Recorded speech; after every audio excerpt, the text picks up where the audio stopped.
With that, we will begin with opening statements, and we begin with Peter Hutchinson. Thank you very much, Doug, and thank you, ladies and gentlemen, for being here.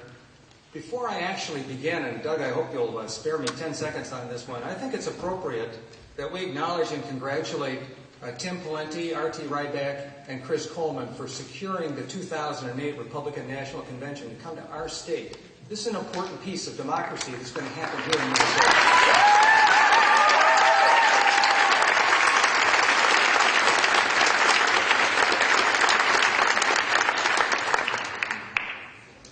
Now, if we could begin. You know, for me, this is an election about leadership, about the style and direction of leadership that we want in our state. I learned a lot about leadership when I was in a fourth grade classroom back when I was superintendent of schools. I met a young woman there, and she said to me, you know, a leader is someone who goes out and changes things to make things better. What a terrific definition, and even from a fourth grader, I mean, think about it. Change things and make things better. Don't propose to change things or call press conferences to change things, but actually get the result. I think that's our challenge here. And gosh, as the leader of the Minneapolis Public Schools, did we have to change things. You know, when I got there, the schools were almost literally bankrupt, and student achievement was in a world of hurt. In fact, our parents couldn't be sure that their kids who spent a year in our schools were going to learn a year's worth. And it was important that we get that fixed, and we did. By the time I left, the sixth graders who were there when I left did twice as well on the big state test as the sixth graders who were there when I started.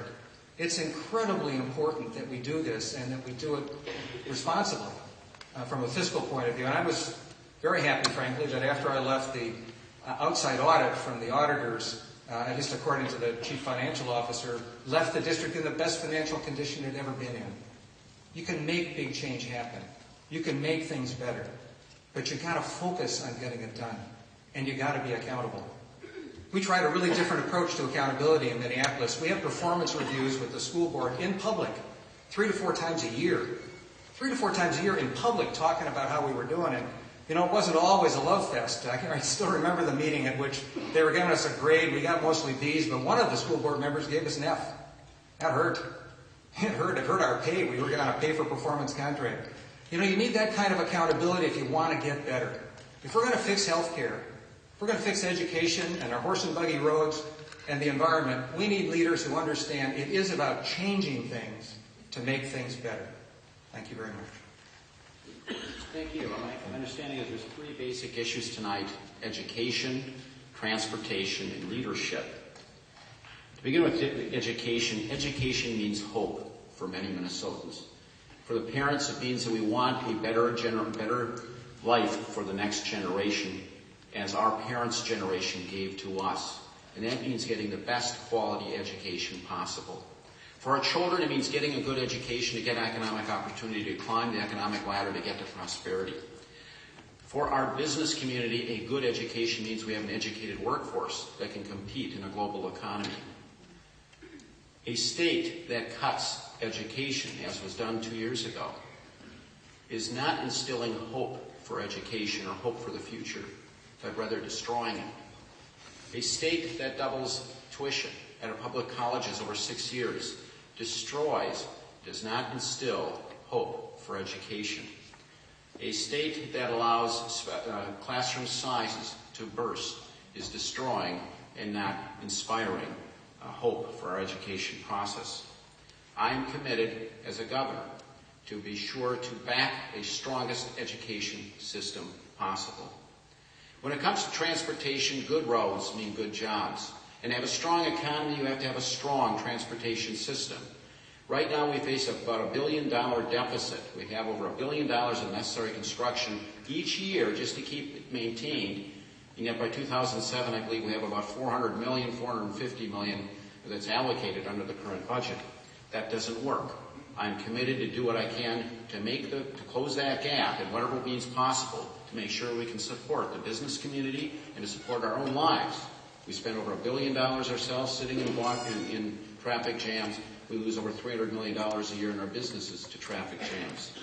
With regard to leadership, you can lead by fear or you can lead by inspiration. And we need that inspiration for our children. Thank you. Thank you.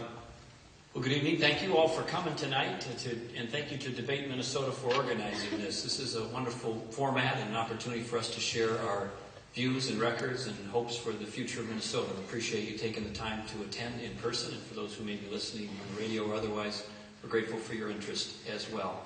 The elections, as all elections, are about the past or the future, going backwards or going forwards, and of course, we want to move Minnesota forward. We have, in my time as governor, done a lot. We are coming out of a situation where we were post-9/11, we're a nation at war, we had a deep recession, we had some challenges when I became governor with our employment picture in Minnesota, and we had a national economy that was in deep transformation as a result of globalization and a number of other forces.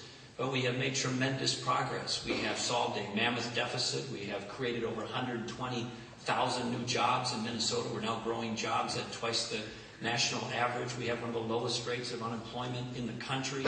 We've made historic investments in areas like education and transportation. We're a national leader on energy. We passed the toughest crime bill in the modern history of the state. And we did more for transportation construction on my watch as governor than any time in modern history of the state. So we continue to lead the nation in just about every measure and at or near the top of every measure of quality of life, standardized school performance, health of our people. The environment, while we have work to do, has been a source of accomplishment under administration as well. But as we look to the future, there's more to do. We haven't solved it all in 3.5 years. We hope we can use this time tonight to share our visions for the future.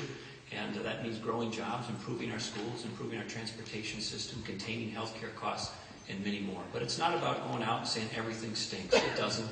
Most Minnesotans believe that Minnesota's on the right track, and so with respect to my opponents, they have a hard job to do. They have to go out and convince you that everything stinks, and it doesn't in Minnesota. Minnesota is a great state, and we're doing pretty well, and we have work to do. Thank you.